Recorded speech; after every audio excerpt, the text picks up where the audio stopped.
అబ్బాయి ఆట ఆడే వాళ్ళు అందరూ చూస్తారండి, చూడకూడదు అలాగా. పాయింట్ అయిపోయింది, పాయింట్ ఇచ్చేసాం. ఏరా నీళ్ళు అట్టుకుంటే పాయింట్ గేమ్ ఆడేవాళ్ళు. అదే రెడీ.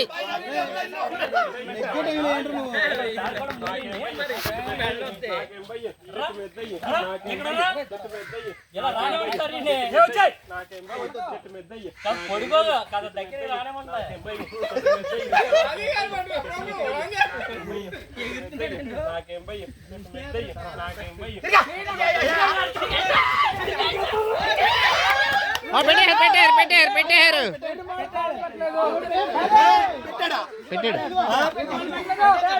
పెట్టాడు పెట్టాడు పెట్టాడు. అయిపోయింది, పాయింట్ ఇచ్చేసాం. మందే పాయింట్ అయిపోయింది. చెప్పాను కదా పాయింట్ మందేనే.